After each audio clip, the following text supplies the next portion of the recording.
Hello everyone, good evening, and welcome back to another live stream. Thank you so much for joining me, everyone who's been waiting, and thank you for everyone joining in. I had a video posted earlier on that I would recommend you watch.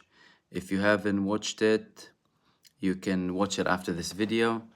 Again, thank you very much for joining me and everyone joining us as and when. This live stream, for those of you who are new, is primarily for my viewers, subscribers, and members to obviously share their thoughts, participate, ask questions, and to obviously add on top of what we usually speak about in my video. So in my video earlier on, I spoke about the expansion of the war from the Yemeni Ansarullah movement, and I also spoke about Ami Ayalon, who's a previous head of the Israeli Shabak, and his statement that he will be fighting Israel and he will do anything if he was a Palestinian under Israeli occupation. Alan, thank you. And what I want to talk to you about tonight is a couple of things about the latest developments when it comes to the ceasefire. So Hamas, they submitted another amendment for their ceasefire. Israel is obviously stubborn. That's one thing that I want to talk about. And then primarily about Chuck Schumer, the majority Senate representative. He's a Democrat. He's a Zionist. But his statement, it was very important. It's unprecedented, really, with regards to a U.S. official at that level really saying it. And it wasn't endorsed by Biden, but they also didn't say that they kind of don't agree with it, right? The only thing that John Kirby said is that it wasn't edited, right? But it just highlights the growing division between the US administration and Israel. With regards to, let's start with the negotiations, because Hamas just submitted their recent proposal, but it looks like they are very solid on certain things. So I listened to both Osama Hamdan, who is a senior figure in the political bureau of Hamas. He spoke with Al Jazeera, and I also listened to Muhammad Nazzal, who is another senior figure in Hamas, and their statements with regards to the proposal. So what is this proposal? Number one, again, 3-stage. Hamas is not backing down on any of the core conditions, and I will tell you why they didn't in a second. But the only significant thing is that they're talking about soldiers, Israeli soldiers who are prisoners in Gaza, being released in earlier stages in return for Palestinians, obviously, but Palestinians with very heavy sentences. So it's not just, any old Palestinian prisoner. You're talking about a heavy sentence. So they said one Israeli female soldier can be released in the first stage for 50 Palestinians.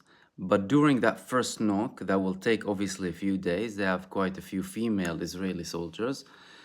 Israel would have to release 30 Palestinian prisoners who have very heavy sentences, life sentences. And usually how it works between Israel and Hamas is that Hamas will submit a couple of hundred names of prisoners with heavy sentences or life sentences, and then they can have a back and forth with Israel as to who will be released. The heaviest names will most likely be left till the last second. But they're not backing down on the core things. I'm going to start off with what Osama Hamdan said regarding this. He said it is natural for Hamas's position to be aligned with the Palestinian people. That's the first thing he said. Ending the aggression, withdrawing gradually opening routes for the evacuated to return to their homes, primarily in northern Gaza, get aid in, and rebuild Gaza. He said that Israel wants to continue to destroy and kill. We were clear. Our position is with our people. The occupation doesn't want to negotiate from this point, from the point of the interests of the Palestinian people, and he only wants to negotiate from the point of the Israeli prisoners being released. And to us, that's not a priority. The priority is to end the aggression, and then we will reach the stage of the prisoners. However, the prisoners will be released stage by stage in this three-stage deal that they're proposing. They also wanted, again, a confirmation before the entry of the second stage of the ceasefire for Israel to confirm that they will completely end the war, and only then will they continue to release prisoners, as long as Israel is getting aid in and they're getting all of the things that they need for the Palestinian people. There were obviously responses from Israel saying it's unrealistic and we can't go ahead with that. But he stated that our proposal is realistic and it's lenient, and he asked what's unrealistic about ending the war and getting the aid in. This is a genocide. We insist on our people's rights, ending the occupation, having a dignified life that they deserve. And the most important thing about our proposal paper is that it guarantees that the enemy will abide by it step by step. The other thing that I want to talk to you about with regards to the negotiation is another statement from Mohammed Nazal, who repeated things that are similar, but it's important to kind of get multiple points of view, even within Hamas, even though their position is the same, but you kind of get a clearer picture as to where things are going. Obviously, this is being met with Israeli stubbornness with regards to their position. But he said, Mohammed Nazal, because there's talks about progress, right? The US is saying there's good progress with the negotiations. Mohammed Nazal said the talks in the media about progress are wrong and not accurate. At this moment, we haven't reached any agreement for a ceasefire due to Netanyahu and his government's stubbornness. Netanyahu deals with it as a threat to his future and his political career. He tied this war with his career. Once this ends, the clock will start ticking to the end of his career. So is the terrorist Nazi government of his. He was also asked about the floating pier, the aid through sea. He said that the floating pier is still an ambiguous project for us. Who will manage the aid? Who will deliver it? Also, why is it an alternative to the land routes, and why is it replacing land routes where there are thousands of trucks waiting to get aid in? This project raises more questions than answers in relation to the humanitarian situation in Gaza. There must be transparency and clarity with the floating pier. Will it serve the Palestinian people or not?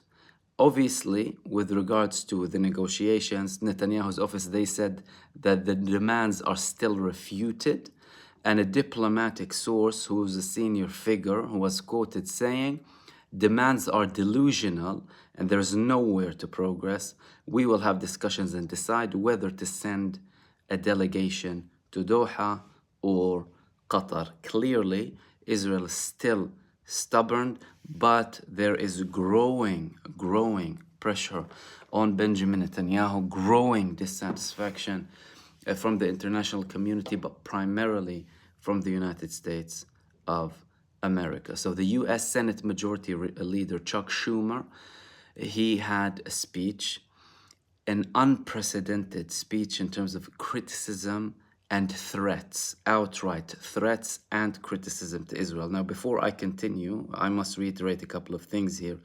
The man is a Zionist. He previously supported settlements. He supports Israel. Everything, right? And he continued during his speech, before I continue with the criticism, because this is the more important thing. Like, we weren't expecting Chuck Schumer to go and say, we support the Palestinian resistance, right? Even though it's absurd for them not to say, because they're talking about Hamas, right? But people need to understand here, it's not about Hamas, it's about the Palestinians' right to resist, their international right to resist an occupation.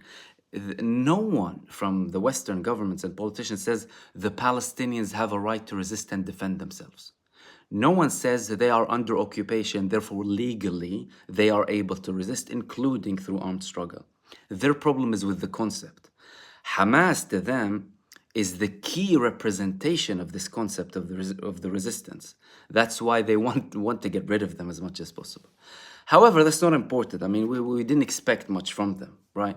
But what's important is what's happening with regards to the tone with Israel, even if it's just words, because words are important at the end of the day and they can be translated. And we have seen certain translations, at least when it comes to the threats that he mentioned and that I will be talking about. He mentioned a couple of things that I will reiterate for you, the key things that are in relation to Israel and Benjamin Netanyahu. He said, as a lifelong supporter of Israel, it has become clear to me that Netanyahu's coalition no longer fits the needs of Israel after the 7th of October.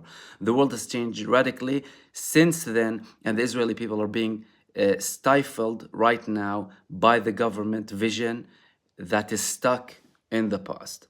Nobody expects Prime Minister Netanyahu to do the things that must be done to break the cycle of violence, to preserve Israel's credibility on the world stage, and to work towards a two-state solution. If he were to disavow Ministers Smotrich and Ben Gvir and kick them out of his government, a governing coalition, that would be a real meaningful step forward. But regrettably, there's no reason to believe Prime Minister Netanyahu would do that. He won't disavow Ministers Smotrich and Ben Gvir and their calls for Israelis to drive Palestinians out of Gaza and the West Bank. He won't commit to a military operation in Rafah that prioritizes protecting civilian life. He won't engage responsibly in discussions about a day after plan for Gaza and a long-term and a longer-term pathway to peace. We should not be forced into a position of unequivocally supporting the actions of an Israeli government that include bigots who reject the idea of a Palestinian state. Israel is a democracy? Question mark. I'm giving you the question mark. 5 months into this conflict, it is clear that Israelis need to take stock of the situation and ask, must we change the course of this critical juncture? I believe a new election is the only way to allow for a healthy and open decision-making process about the future of Israel at a time when so many Israelis have lost their confidence in the vision and direction of their government. I also believe a majority of the Israeli public will recognize the need for change. And I believe that holding a new election once the war starts to wind down would give Israelis the opportunity to express their vision for the post-war future. Of course, the United States cannot dictate the outcome of the election, nor should we try. That is for the Israeli public to decide. He added, last couple of things, a public that I believe understands better than anybody that Israel cannot hope to succeed as a pariah, opposed by the rest of the world as a democracy. Israel has the right to choose its own leaders, and we should let the chips fall where they may. But the important thing is that Israelis are given a choice. There needs to be a fresh debate about the future of Israel after the 7th of October. In my opinion, that is best accomplished by holding elections now. If Prime Minister Netanyahu's current coalition remains in power after the war begins to wind down, and he continues to pursue dangerous and inflammatory policies that test existing US standards for resistance, then the United States will have no choice but to play a more active role in shaping Israeli policy by using our leverage to change the present course. Note these things, they're very important. The United States' bond with Israel is unbreakable, but if extremists continue to unduly influence Israeli policy, then the administration should use the tools at its disposal to make sure our support for Israel is aligned with our broader goal of achieving long-term peace and stability in the region. I believe this would make a lasting two-state solution more likely. It included typical approach, obviously, his statement, I'll end his quoting his statement there, it included the typical approach towards Hamas, and obviously, like I said, the legitimacy of resistance, the typical false narrative about the 7th of October. However, it's the change of tone, the shift when it comes to Israel. It's coming at the same time after Joe Biden had another speech where he constantly highlighted the suffering of the people of Gaza, etc. So the outright call for election by the United States for Israel, the distrust of Netanyahu, and the blatant threat to use leverage. These are the key things, really. With regards to leverage, obviously they support Israel. They support Israel. They're the ones who are enabling this genocide. There is no denying that. However, to change or put pressure on Israel through their leverage, that's something that's been done already in the past. Previous administrations did it. They did it 40 days into this genocide. Delays in shipments, delays in certain weapons. And that's why the Israeli defense minister, we need to connect these things to get a better picture, really, and understand what's happening. He went and visited military weapon factories in Israel 2 months ago. We spoke about them at the time, but it's important to highlight them now. They're very relevant. He said this war proved now more than ever our need to produce our own weapons at every single level, across the board. Why would he say that? If he has unconditional, indefinite support from the US, why would he say that?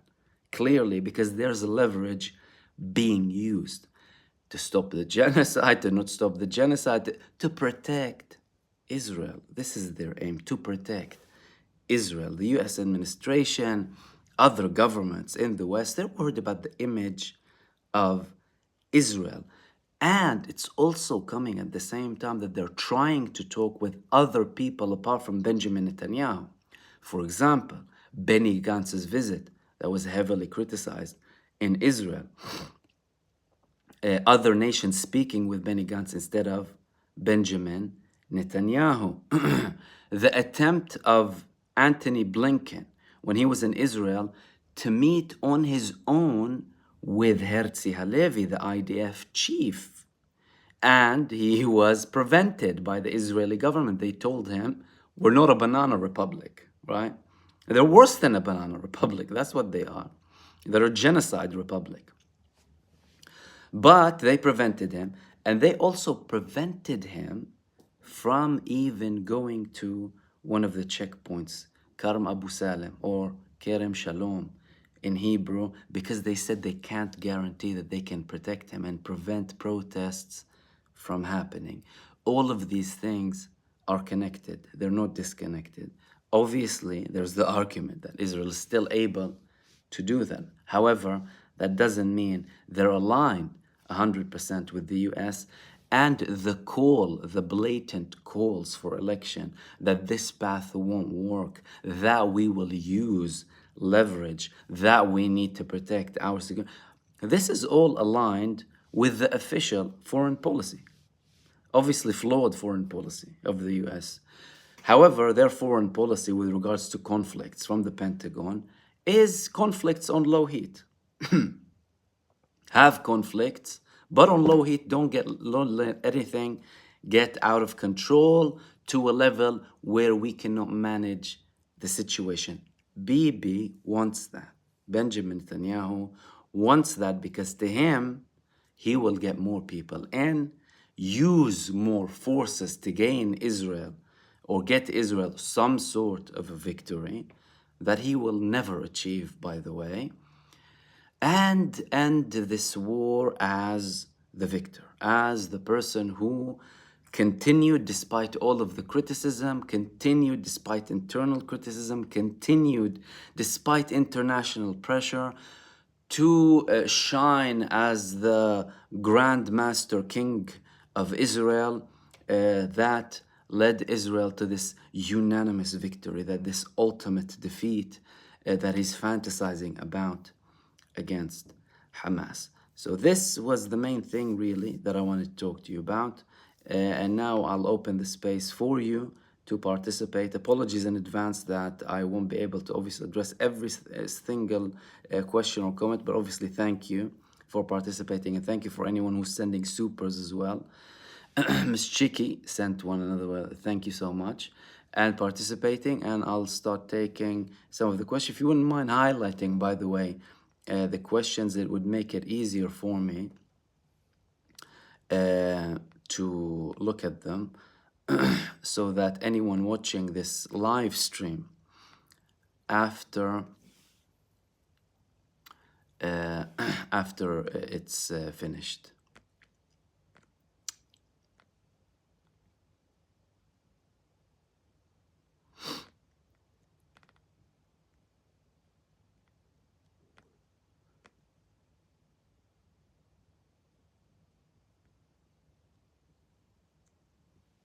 Dale Sendero, like I mentioned yesterday with the US intelligence report, the empire is starting to see Netanyahu as the liability. Yes, and they were not happy with him. Even from the days of Barack Obama, they had very tense relations with him. But they're clearly seeing him as a liability. But now the different thing is they're starting to call for action.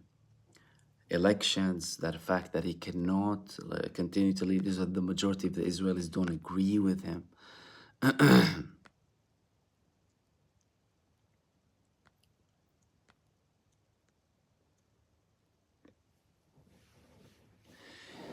Question, that's from Ansarullah. Nice name.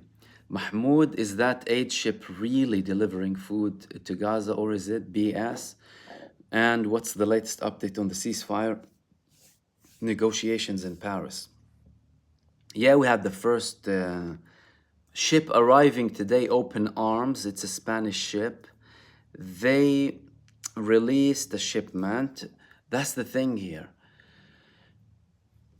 The logistical support, the logistical side of things is still not clear when it comes to this. Who's gonna get the aid in? Who's gonna manage it? Who's gonna give it to the people? And who will help in delivering it? All of these things are unclear, and some of the Hamas officials stated that. But it's getting there, clearly. There's more talks about other countries delivering aid. All of that, I mean, like I said previously, the Israeli Defense Minister, Yoav Gallant, it's with Israel's approval. This is what people need to understand. He said this is made to undermine the authority of Hamas. You need to remember what they tried to do. And I spoke about it, but in case you haven't heard, they tried to make a deal with some tribal leaders in Gaza to start spreading the aid that they get in, okay? Because there's trucks going in, but they don't allow them to the north. And obviously very minimal to the south. They rejected, because to them that would be treason and undermining the authority and the government. This is part of a broader plan of Israel. Some Israeli thinkers, one of them primarily, his name is Mordechai Kidar, he had a plan called the Emirates State. He wanted to give the Palestinians Emirates, right? Imagine this neo-colonial racist approach, as if, you know, the Arabs, they're tribes, they're tribal, and we'll give them tribe states, right? To split them and divide them, and then they can have peace with Israel. They actually implemented, they tried to attempt to do it this time, but they failed because the tribe leaders came up with a statement and they said, we refuse these attempts. We support the right of our people and their political leadership. And we consider anyone dealing with Israel as a traitor. We consider it as treason. With regards to the ceasefire, I spoke about it earlier on. Hamas submitted their amendment. Slight amendment doesn't take away any of the core things that they really wanted, which is ending the war, withdrawing Israeli forces, rebuilding Gaza, letting all aid in, and allowing the people to go back to their homes in the north. The only thing that they amended is they started speaking about Israeli soldiers at an earlier stage rather than at a later stage. But Israel is saying, you know, they're refuted and that they are unreasonable and unrealistic. And if you head back to the beginning of this video, you will know exactly what I was speaking about.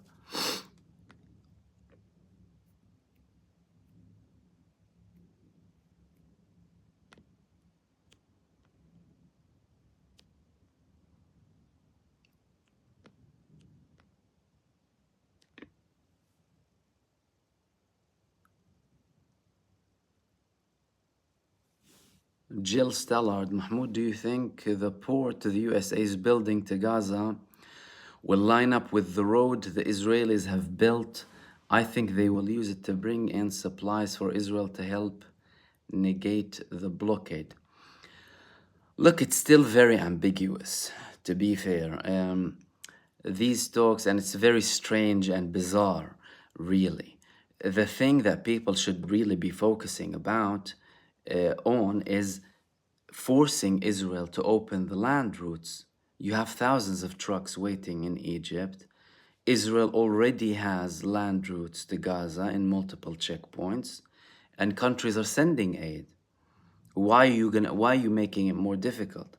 Why are you not saying that Israel is making life hell and committing a genocide to starve people to death? Hence why why are we not focused on that? But you see that, do you understand how they shape things? People start focusing on the land aid instead of focusing on the troublemaker. And we stated previously, use your pressure on Israel to open the land routes. There are thousands of trucks waiting to get in. Put pressure on them. You're worried about the people of Gaza? Focus on Israel. You have relations with them. Tell them, open the borders, or else use some sort of... You can send warships if you want, can't you? You can call for regime change if you want, can you? I'm talking about Western powers here, right? If if a monkey has his finger broken in Iran or in any other country that the US or Western countries don't like, they'll call for regime change tomorrow. But when it's Israel committing a genocide, killing 31,000 people, 12,000 children, 8,000 women, elderly, innocent men, abusing them worse than Germany did in World War II, right? And people are dying of starvation. No, that's fine, you know. They'll start asking, what's the meaning of genocide? You know, we're not sure if it reaches the level of genocide. I'm not sure. That's the thing we should be focusing on, really. Israel as a criminal apartheid supremacist state and ending that regime. Even with the discussions about the day after in Gaza, all of this is what we should be focusing more on, saying it as it is. Israel is a supremacist, ethnic, neo-colonial, genocidal state, and that regime must end. And you need to force equality, one democratic country where everyone will get their rights, lift the siege off the people, let them live, let them breathe, and have a solution. Because even the solution that they're proposing, the two-state solution, is hard. No way you can implement it, right? The only way is to get a one-state solution, give everyone their rights. Those who don't like it, they can go to some island.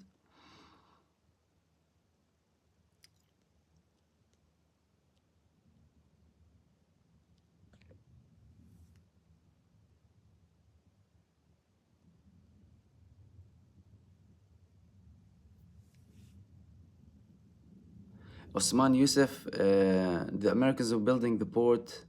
They're not a charity community. They had a CIA military, 500 of them. Do you think Hamas are dumb?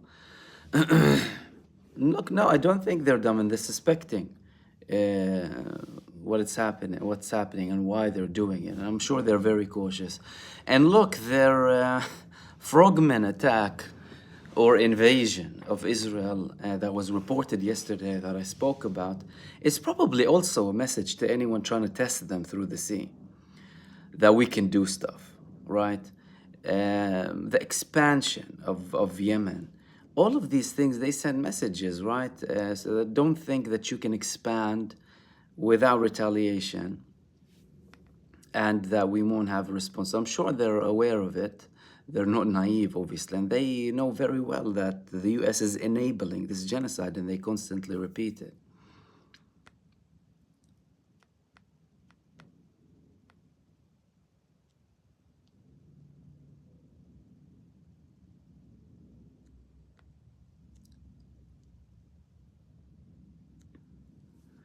Kate O'Neill, the doc is to put US troops over there to protect it. Yeah, I mean, who would believe them, really, seriously?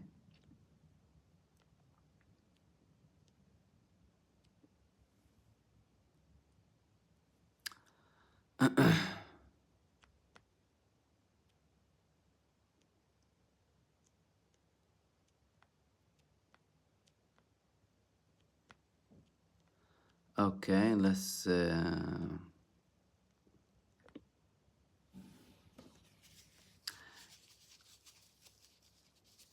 So fed up. Says Israel shouldn't have any rights as an occupying force. Absolutely. They'll tell you about the right to defend themselves. From who? From the people you occupied? It's like saying the robber has a right to defend himself against the person he's stealing from. So, hey, let me go to, with a weapon or whatever to someone's house and say, I have a right to defend myself. I need to steal your house peacefully. Don't interrupt me.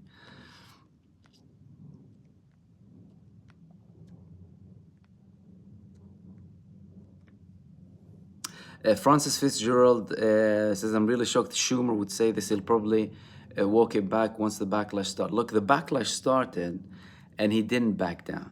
The people who are criticizing him are people who want to act like they're more Israeli and Zionists than Zionism itself, right? The man is a Zionist too.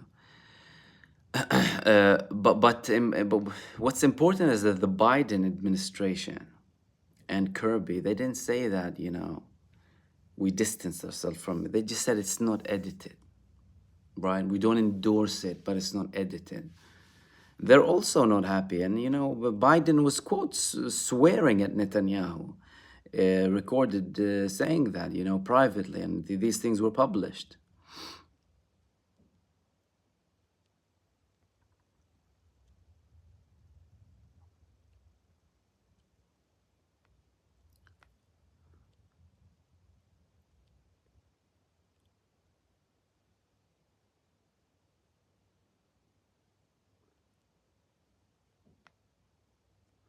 Let's go to your next point.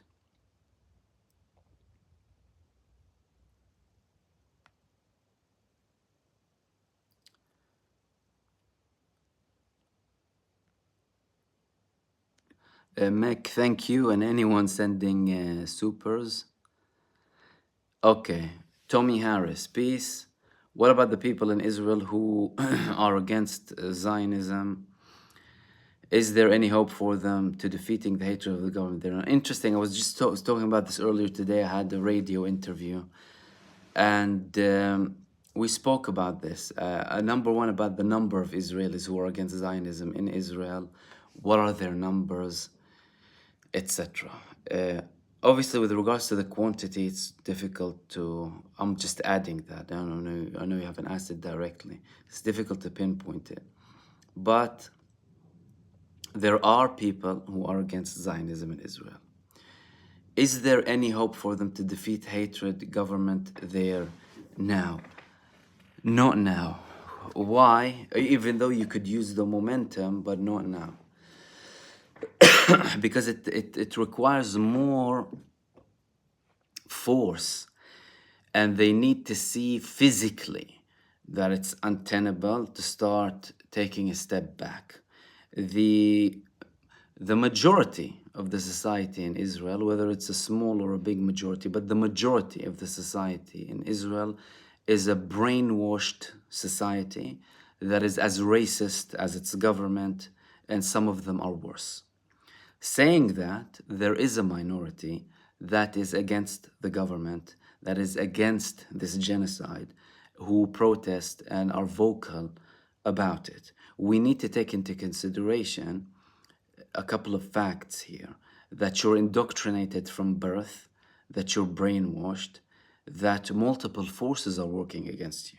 So your mom and dad are working against you, your friends are working against you, the government is working against you, the media is against you, politicians are against you, the army is against you. So there are so many forces here. That's why you will have some of them who will share such views but are so reluctant of potential repercussions, potential problems with families, potential this, potential that. So to go inside of Israel outright, I am against our genocidal Zionist state, it has failed. It doesn't require only a functioning moral compass and some sanity, right? Which is normal, because as soon as you go outside of that bubble, you tend to realize what's happening, and many Israelis who left Israel did. But it requires courage, and not many people are courageous. Most people are afraid. Many people are cowards. Many people, they live to please people around them. So for me to go ahead and take a position that will really annoy everyone around me, it requires a lot. Now, obviously, I'm not justifying, I'm just explaining here. Still, regardless, there are people who are vocal, who are against. I know Jewish people in Israel who say we're Palestinian Jews, for example. And it requires time. But when I say action and force for them to feel it, they're living in a bubble. They're living in the bubble of Israel. Everything they're fed is lies 24/7. And then when they want to criticize themselves in a certain way in the mainstream media, right? Because you don't have any mainstream media in Israel that remotely publishes the truth as to what's happening in terms of genocide in Gaza.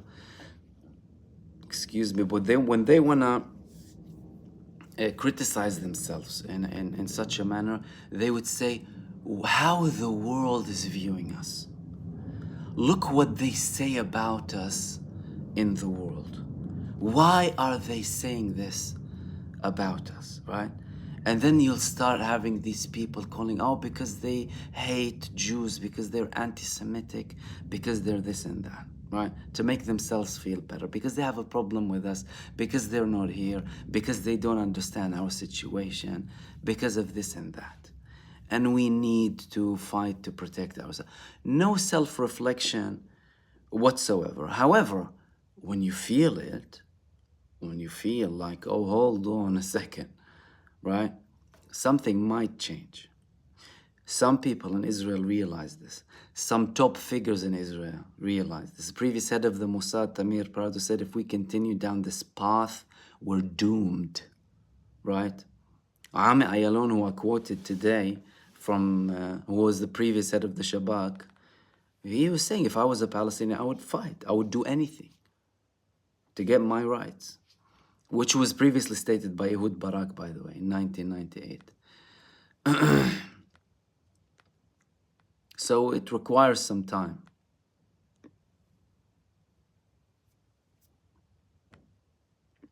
Jonas also, what is Putin going to do? Putin, I don't think, is going to intervene in any way, shape, or form, unless we're talking about the bigger picture to him. So him and China, they view things as, when it gets bigger, we're ready.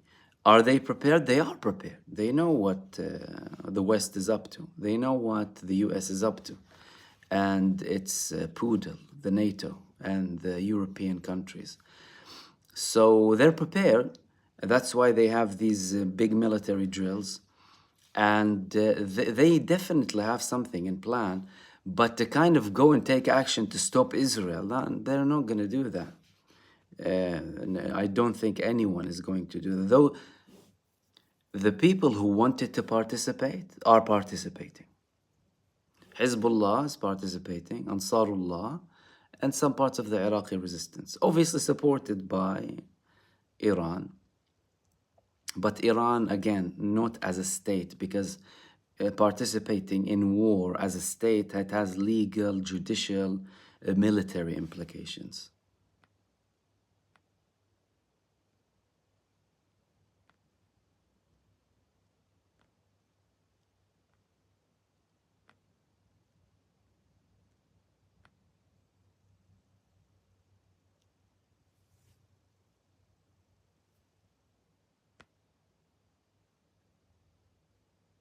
And thank you for everyone participating in the chat.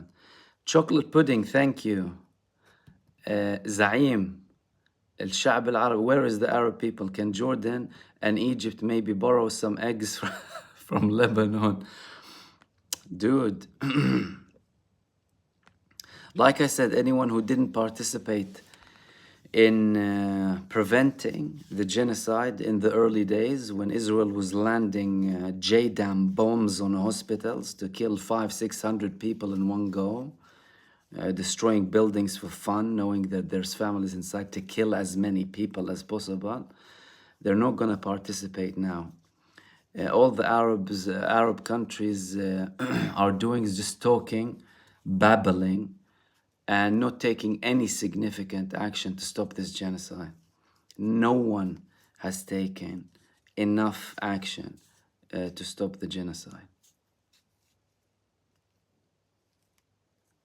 Dr. Adnan Rashid, dear Mahmoud, what will be the end of this war, which is a genocide of Palestinians?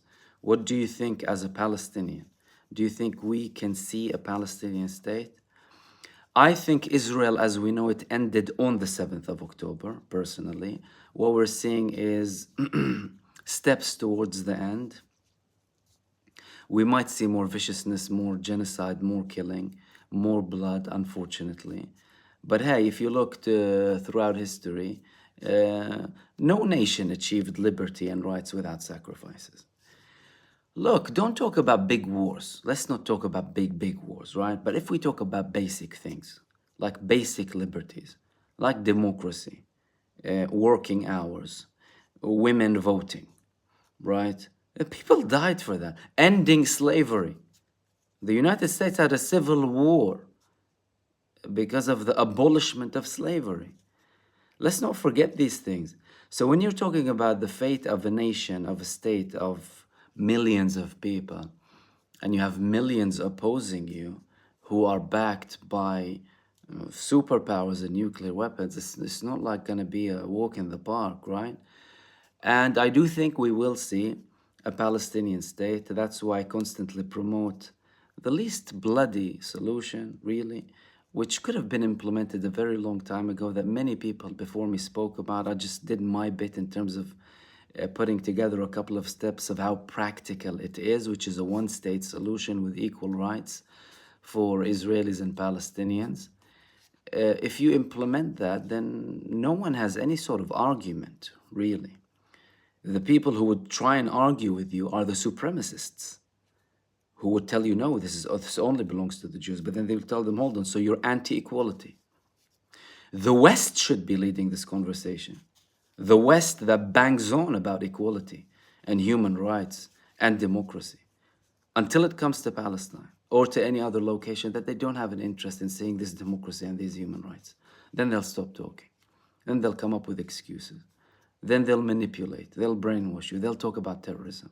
They'll delegitimize everything the best way possible. That's it. Will we? We will see a Palestinian state. You need to understand, and it's not me just saying that. Like Ami Ayalon himself, who said, "I will fight as a Palestinian," previous head of the Shabak. He said, for the people who think that killing Sinwar will end the war, you're wrong. And he also said, if you think that the Palestinians are going to give up, then you don't know the Palestinians, you don't know Hamas, and you don't know the Islamic movements. And they don't know. The Palestinian people will never give up their rights. Never, ever. They would rather die than give up their rights. And you're seeing a very blatant and clear example of that with severe persistence in terms of fighting. You're talking about a couple of thousand people, tens of thousands, okay, but in terms of the battle, sometimes dozens at a time of fighters in Gaza fighting the US military might in the Middle East. How do you explain that? How can you explain that? These people are not afraid. So they won't be defeated up until they get their rights. Because when you reach to a point where you say, I would rather die dignified than live humiliated, no one can defeat you. Simple.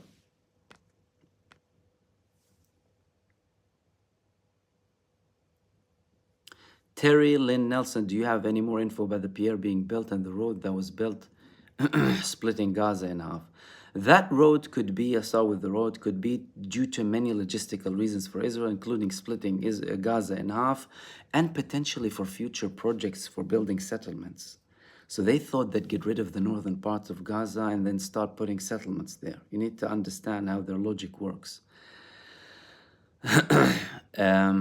With regards, and it could have also military reasons because they want to prevent the resistance moving from north to the south, but they're failing because they're moving everything they need from the north to the south, expertise, weapons, everything. And Israel just withdrew a couple of brigades from the north now. And I spoke about the recent attacks in Beit Hanun, the most northern eastern part of Gaza. They attacked the only semi-base, semi-permanent base outside of any Palestinian town in Gaza. They attacked it. So they have powers there, they have forces. With regards to the pier, I mean, the only infrastructure work is the diggers really paving the way towards the sea, although it'll be a floating road because something needs to accept it on land, right? But again, it's suspicious, it's ambiguous. We don't know really what the end game is. It should be taken with suspicion. And the talk again should be about putting more pressure on Israel, the occupying oppressor, to open the land routes and force a ceasefire.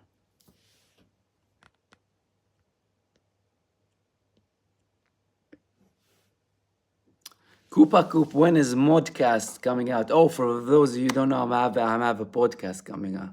I have a few people lined up. I'm going to record the first podcast next week. I'm giving you some information you shouldn't really know. But I'm recording it. When I will publish it, I will tell you when I'll publish it. But I'm going to be talking with some interesting people. And if you have any proposals, by the way, and if any of you want to propose themselves as well to come and talk about it, right, so you can drop me an email. But it's going to be very, very soon. L, what is Ansarullah's strategy for expanding their operation in the Indian Ocean? A couple of things, really. Sending a message that we're expanding, right? They said, okay, to understand what they're doing now, we need to understand what they said before. What they said before is, we have surprises. We have surprises. They constantly reveal more surprises. So, for you to keep the same level of activity can give your enemy more points on you. So they know, okay, I'm restricted to this area, they're launching from this site.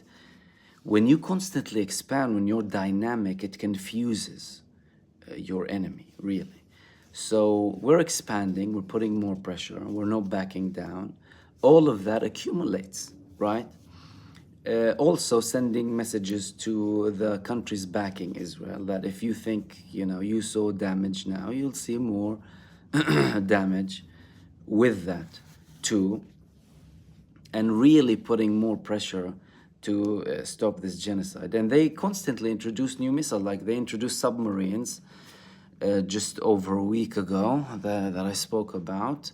And now they said they have a hypersonic missile that's 8 times the speed of sound. And it's coming concurrently with military drills with China, Russia, and Iran. So,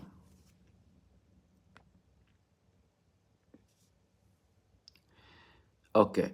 Omar Zaqqut, do you have any insight regarding Mahmoud Abbas appointing Muhammad Mustafa as the PA Prime Minister? I've never heard of him. I'm aware that Abbas is simply a puppet. So is Mustafa as well, likely. Well, the dynamics of the Palestinian Authority is that the president has the power, right?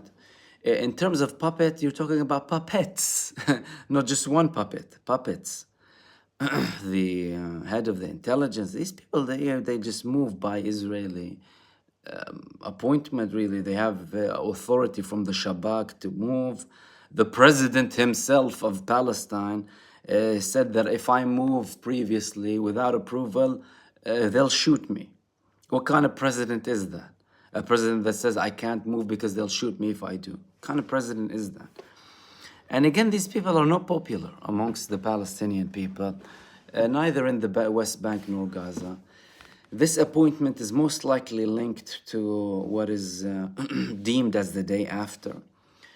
The purpose of bringing people who don't really have history, so that not many people don't like them, for example, is to probably pave a way for a future, either technocratic government that will pave the way for elections. But then again, the only things we're talking about are really theory here, because you're talking about a side that doesn't want to give you a state, whether it's Netanyahu or his opposition.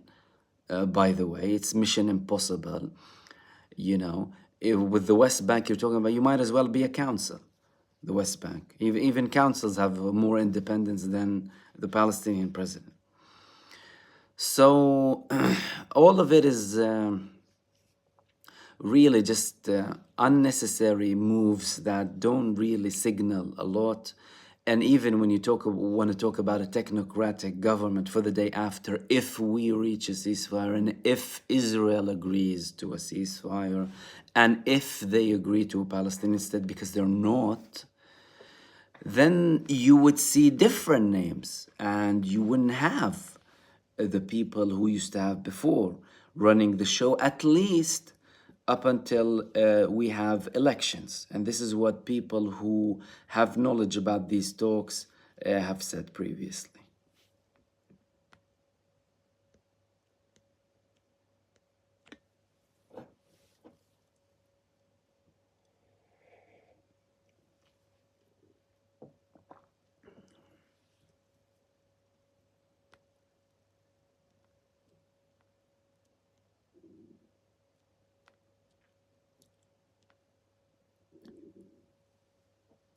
Desasur Brugger, what of realtors in US and Canada holding sales events seeking investors for anticipated 3,500 homes being illegally built in the West Bank? Sales presentation is only open to Jewish people. Yes, sales presentation open to Jewish people because this is how Israel operates. It's an apartheid. Settlements only Jewish people can buy. Even places inside of Israel, they will tell you we only sell for Jewish people. We don't sell for Palestinians. And then they say, we're not an apartheid. Then what are you?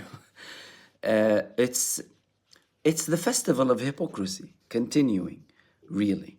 How can a country do that and do it from the West? Like the whole settlement establishment is empowered by the US. People must not forget that. Whether it's the settlers themselves, the money, raising the money, the funding, these things. They send criminals from the US to go and settle in the West Bank and bully Palestinians and bully the landowners. Complete absurdity.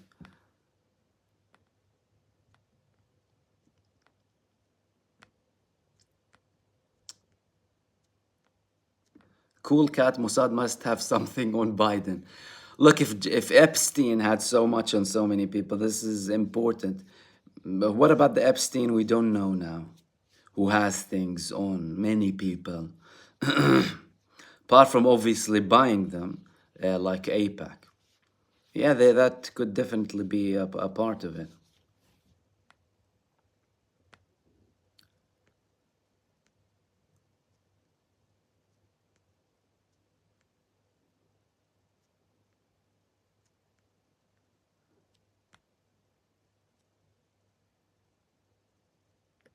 Antonio PI, absolutely, Mahmoud. The West's two-state solution, meaning a solution that the West's best interest. Yes, absolutely. And this is why we constantly raise the question, why is the West not interested in a full democracy in the Middle East? Why? You always tell us about democracy, you lecture us about human rights, democracy, equality, women's rights. You have debates in the West how to identify yourself, right? You can identify as a dog because you're entitled to. But when you talk about the Middle East and countries that they have interest in, no, everything is on hold. Everything is on hold. Equality, human rights, democracy. Which raises the question, do we live under democracies? Do we, in the West, live under democracies or under elected dictatorships and a facade? How can we reach this answer? By questioning what the governments constantly do. Constantly push the boundaries, constantly restrict people from talking, constantly label the people who oppose them. In the UK, you've had this imbecile Gove saying that he described more organizations here as extremists in the UK. He started by saying that there's a rise in anti-Semitism, there's a rise in Islamophobia. And by the way, the rise in anti-Semitism is 140%, the rise in Islamophobia is 400%. So what do? We label more Muslim organizations as extremist. Why? For criticizing Israel. Do you know what I mean? Labeling you as an extremist for saying something against Israel. Saying what you say is anti-Semitism, right? And some people are still ignorant enough to be fooled by that. Either ignorant enough or cowards enough to be fooled by that and follow suit. You had the Patriot Act in the US after 9/11. The Snoopers Charter here in the UK talks about banning protests. In the UK, they'll tell you it's putting a strain on our police force. And we're spending £26 million on securing protests. 26 million in comparison to how many billion the genocide coalition is costing you to protect Israel. How many billions, right? So what people need to understand is the governments, it's a global fight against tyranny, number one. It's not just Israel and Palestine here. It's really and truly a global battle against tyranny. It's the people against the greedy, corrupt elite.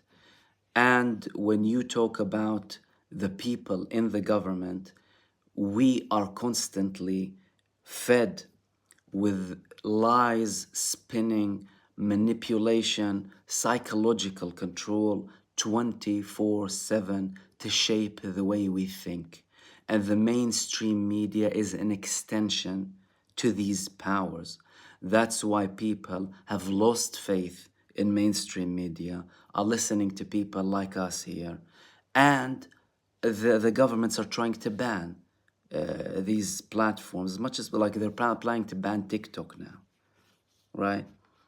People need to understand these things because it's crucial. And in the beginning of this genocide, when so many people were so quick to condemn the Palestinians and condemn them and no, I said one thing: if you're legitimizing what Israel is doing to the Palestinian people, you're legitimizing the act. Therefore, you're legitimizing it against yourself at some point when suitable. Why? Because it was suitable against a group of people at one point in history for 31,000 people to be massacred, for 12,000 children to be massacred, for children to be starved to death because of a deliberate blockade. Then you justified it against you, as and when the time suits the powers that be. So be careful with what you support and what you legitimize.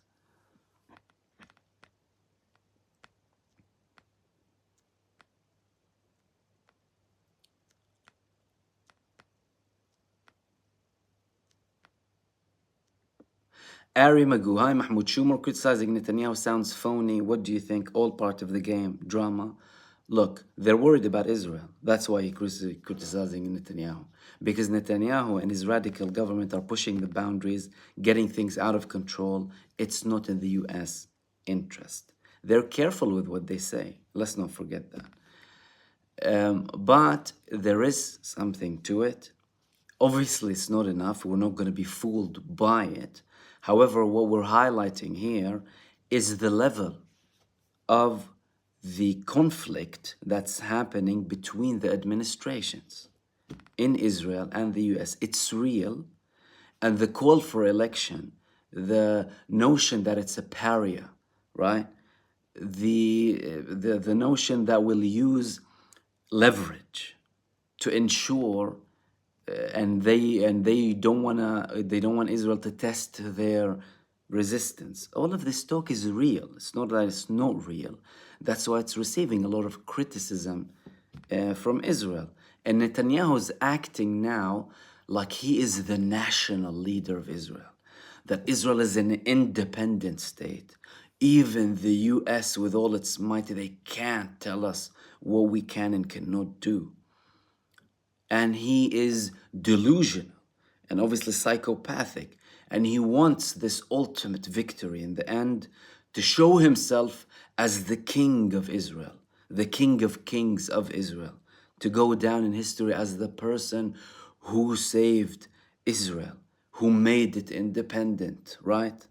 He has these dreams in his head, Benjamin Netanyahu, to not understand how he thinks, he's obsessed with himself. But there is something enough to a level to take action that is actually required against Israel? No, absolutely not. But there is something.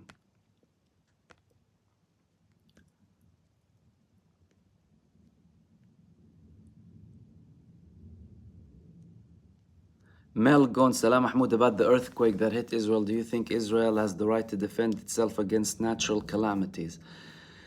Yeah, maybe they can start committing genocide against forests and stuff. You know, burn them or something to try and defend themselves. I don't think it was too serious though. But Israel is at actual risk of having a very major earthquake, by the way, that could happen anytime. And that can cause a lot of destruction because it's not prepared for a big earthquake.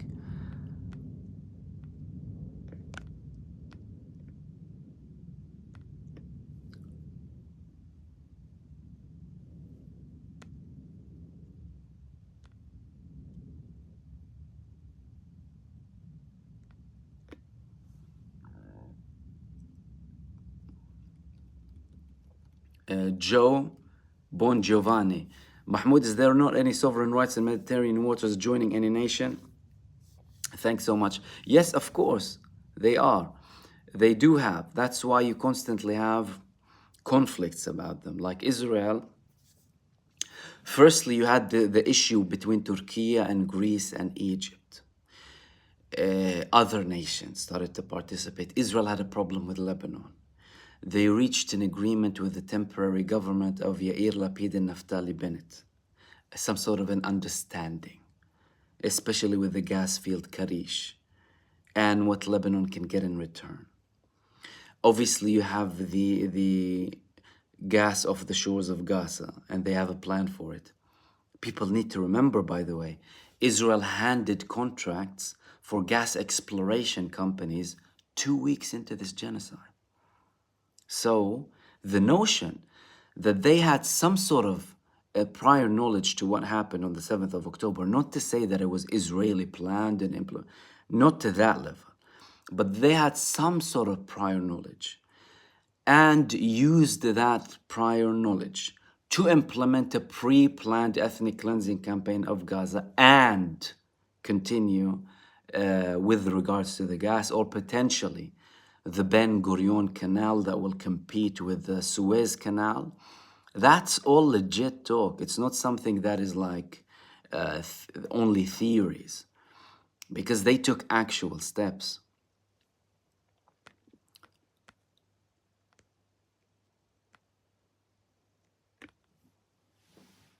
ABCD Article 5, the United Nations give the occupied the right of self-defense against the occupier by all means, including armed resistance. Look, there are so many UN resolutions supporting the Palestinians particularly. Firstly, you've had the resolution for the Palestinians' right to return. That's number one. Then you have the resolution to support the Palestinian resistance. There were resolutions that actually hailed and praised the Palestinian Intifada, or uprising, back in 1987. Calls for Israel, calls for a two-state, all ink on paper. And that's why we didn't have any trust and any faith in international bodies, really. Because what they've proved is it's all about power. It's all about power. If you have the power, then you get something. Hamas, in the beginning of this war, there was an interview with Osama Hamdan, who I spoke about previously, a political bureau member based in Lebanon. He said, we would rather get our rights without fighting. And he told his host, do you think we would rather fight? But Israel has proven throughout its history that it does not give us our rights by simply us asking. And to add to that statement, Israel actually proved this. You had a 30-year negotiation period with the Palestinian Authority, more settlements, more aggression, more checkpoints, more abuse, more apartheid, more racism. They expanded, they occupied Sinai. They were expelled from Sinai because they were faced with war from Egypt. They took back their lands. They invaded Lebanon. They almost reached Beirut. They reached Beirut at some point. They wanted to occupy the whole part of Lebanon, southern part. How did they leave Lebanon? By armed resistance. How did they leave Gaza previously? By armed resistance. So they're not, Israel by its actions is not supporting the notion or pushing for the idea of peaceful resistance and ask for your rights so that you can get them, because that never worked with them. They never implemented anything of the sort. And that's why they feed on and they strengthen the notion that they only understand by force. And that's also supported and backed by the US and applies to it too. They were faced with resistance in Afghanistan. They were faced with resistance in Iraq. They faced resistance in Vietnam. Other nations resisted them. Right? Otherwise, Israel is a representation of this neo-expansionist colonial entity. This is what people need to understand.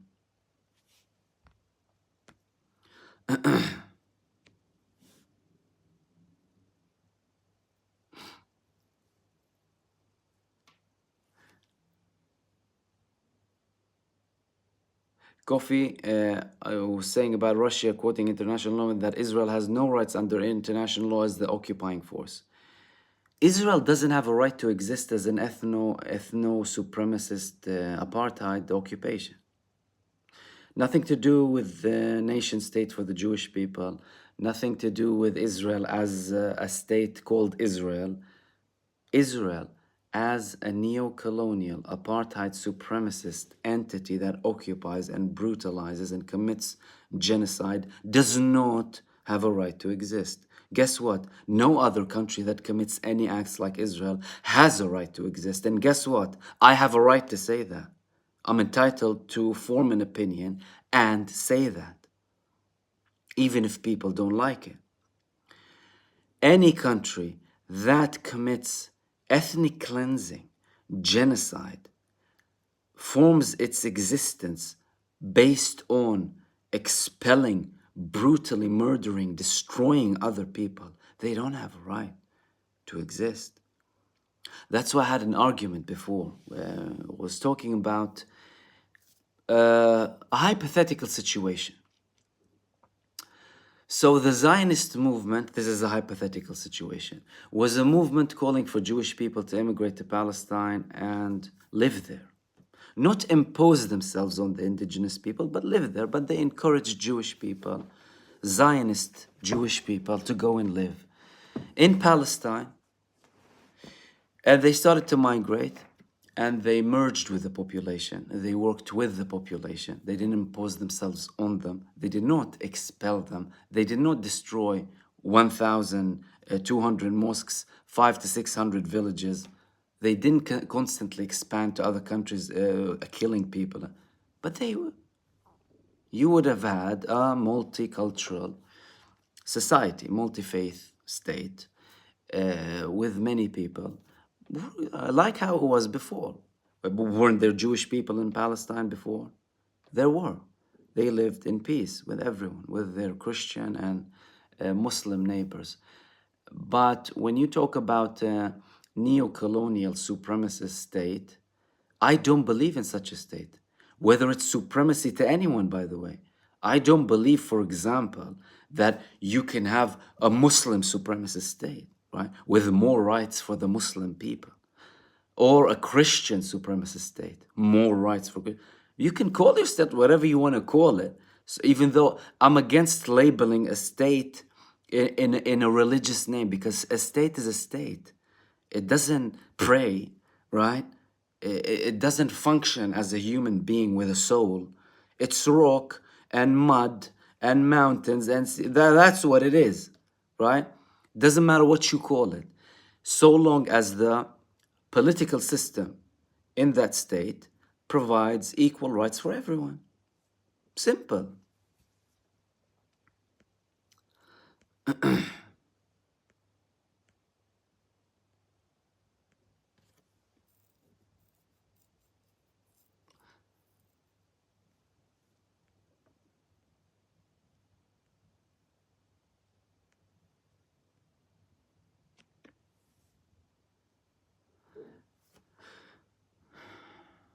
Z Khan, that's a very interesting question from Z.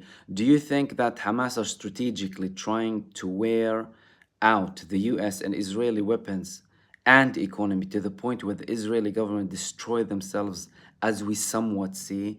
Look, I'm sure that Hamas was planning something of the sort, a war of attrition, really. Because look, we're almost half a year in. They're still powerful, they're still resisting, they still have quality operations against the occupying forces.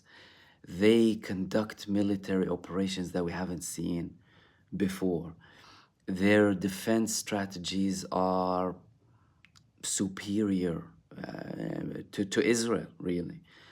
The people fighting are fighting with a whole full heart, defending their land.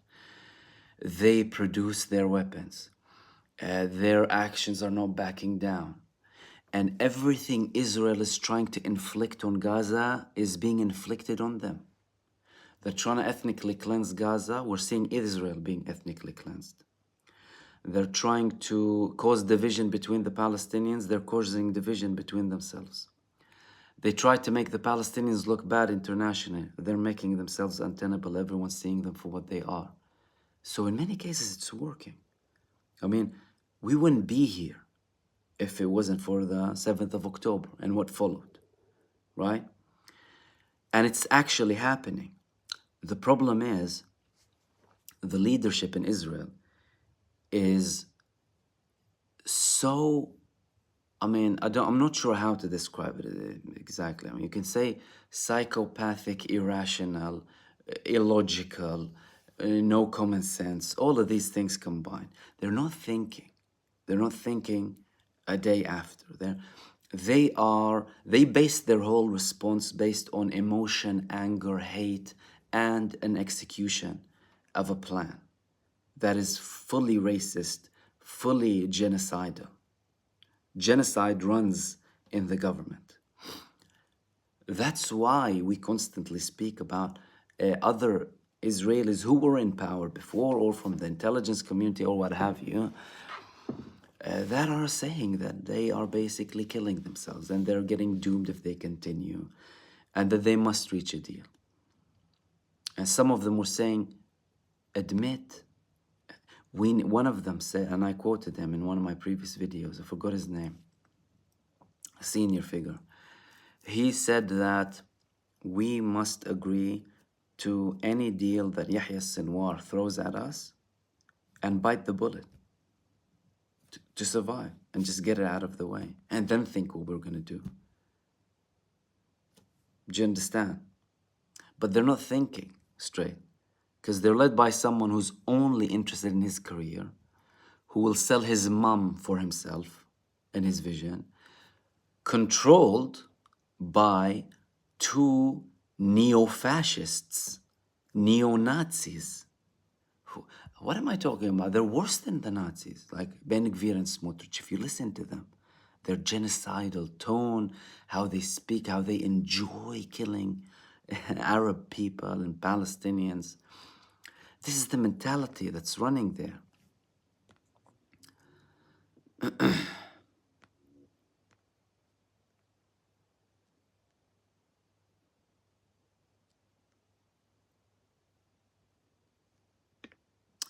ABCD, the irony is, as a Jewish homeland, it's one of the most dangerous people for anyone to live in, particularly the Jewish people.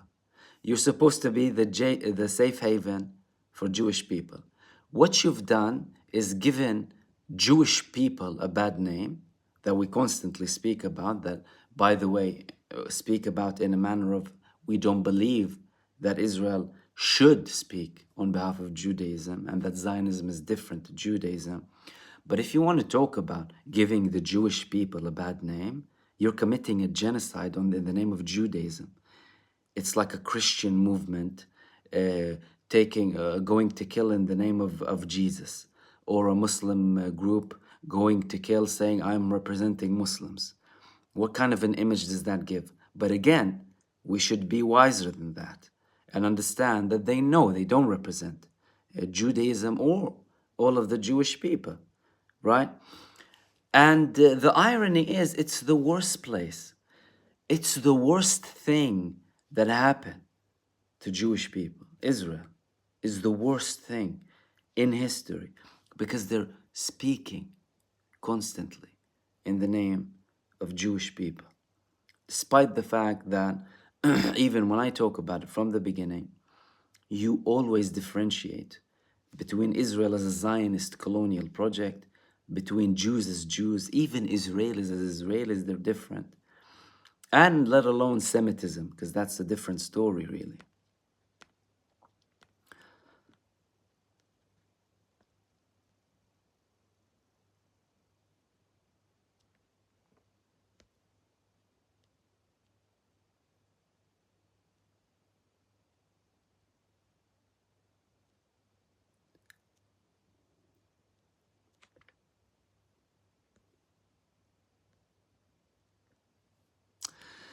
ABCD, do you know of any air defense systems deployed by the resistance to counter the Zionist Air Force? Look, they don't have anything sophisticated to a level to hinder the mass killings of airstrikes. The air defenses that they have are very basic. They have like a SAM-7, shoulder-held really, that helicopters can potentially counter. They don't have really anything significant against Israeli fighter jets. When it comes to Hezbollah, they could potentially surprise us with some air defense systems that could be obviously more effective, like batteries. things being lent to them by Syria. There were talks about Russia transporting things to them as well. In Gaza, unfortunately, they don't. Otherwise, it would be a game changer if the Palestinians had air defense systems.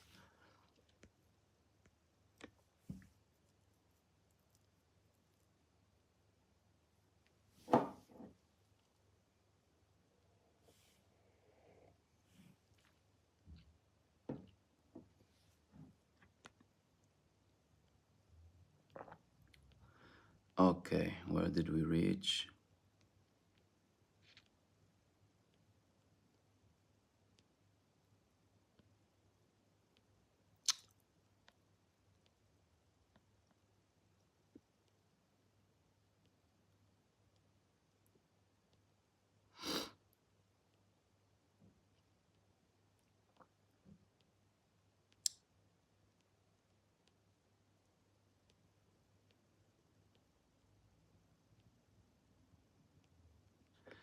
Terry Lynn Nelson, what about Hussam Zumlot for president? Do you like him?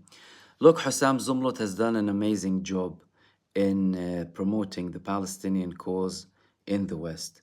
Although he belongs to the Palestinian Authority, but and I know he's like, obviously, the president is Mahmoud Abbas, he belongs to the Palestinian Authority in the West Bank. But Hussam Zumlot, he has done a tremendous job in highlighting what's happening. Undeniably, very strong things he stated. And also, let me tell you one thing. I have heard reports from people in Palestine that the Palestinian Authority is not very happy with Hussam Zumlot, and I've heard that they try to put pressure on him to tone it down. This is what I heard from sources in Palestine.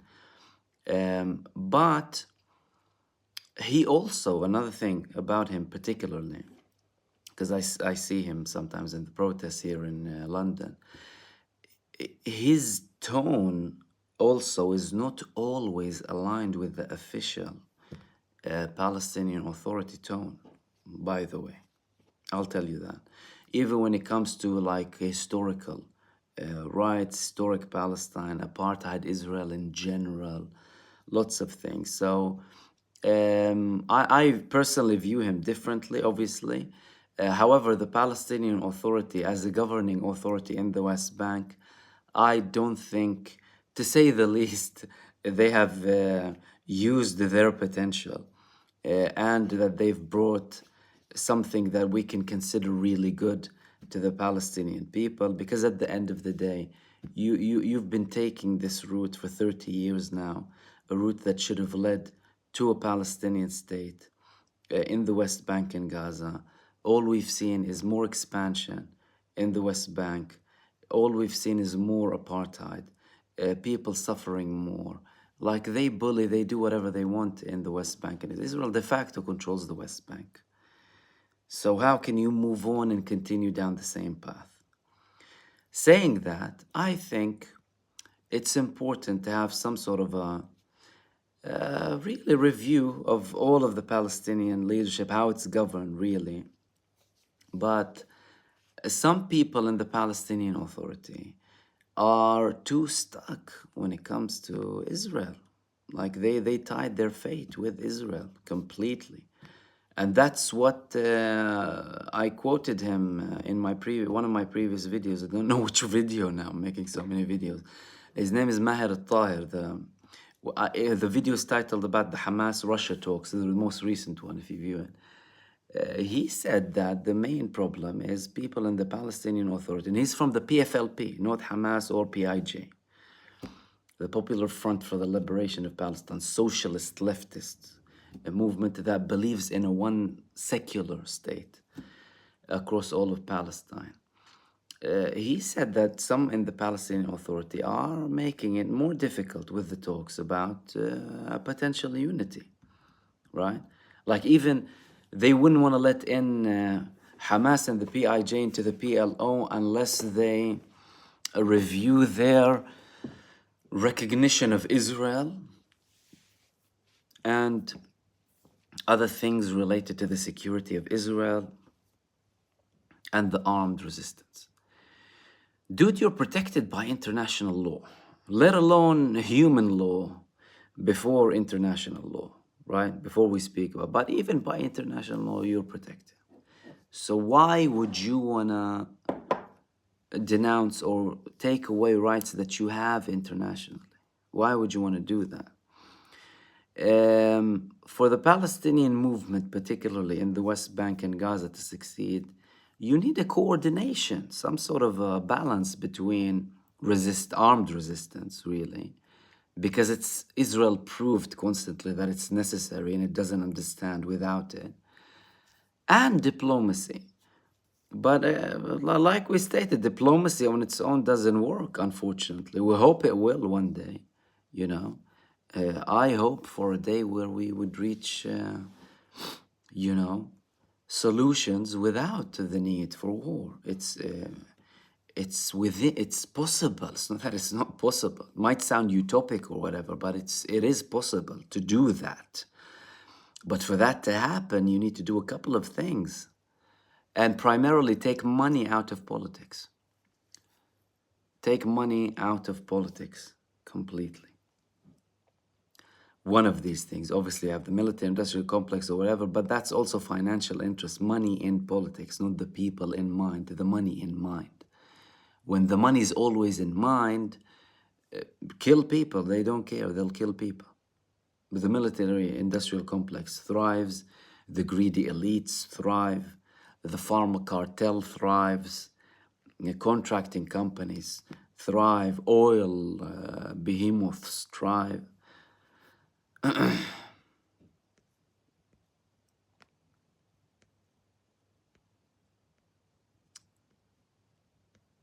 Okay, let's try and take the last couple of questions here.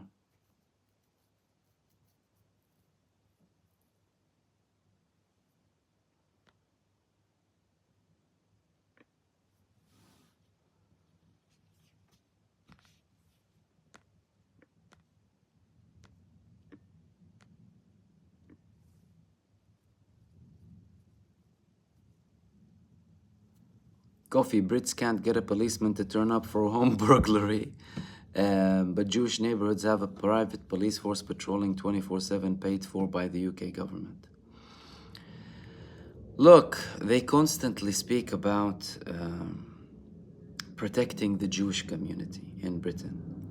And what I said in one of my previous videos for Rishi Sunak and his claim that he's protecting the Jewish community, I said that you're not protecting the Jewish community, you're protecting the Zionist community. If there was a Muslim community in Britain supporting ISIS, what would be the country's view on them, right? They would ask them to denounce them, even though they know what I mean. But with genocidal supporting figures in the UK, they're fine. They're fine. Preaching, saying no to ceasefire, keep killing them. You know, people go and serve in the IDF and come back and protected and all of these things. Which just proves really how aligned they are with them. And how illogical, absurd, and hypocritical the whole thing is really.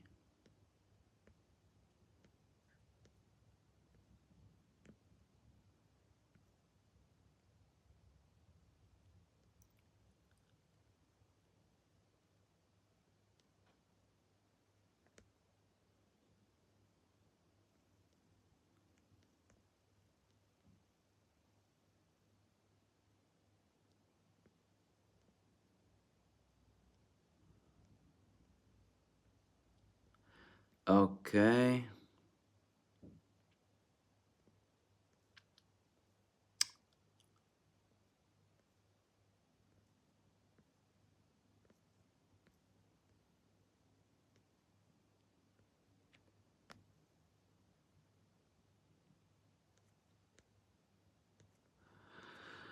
All right, looks like these were kind of the main questions.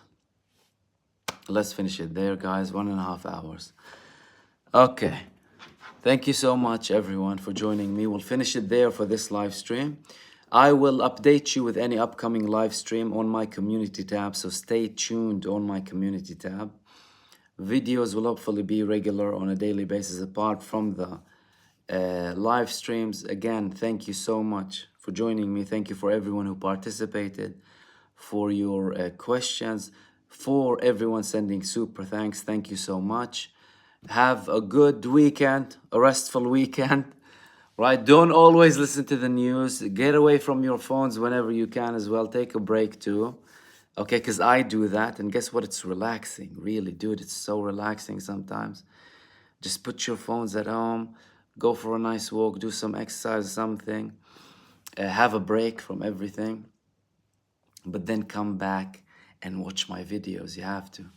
And enjoy the rest of your week, and I'll hopefully see you soon in the next video. Take care.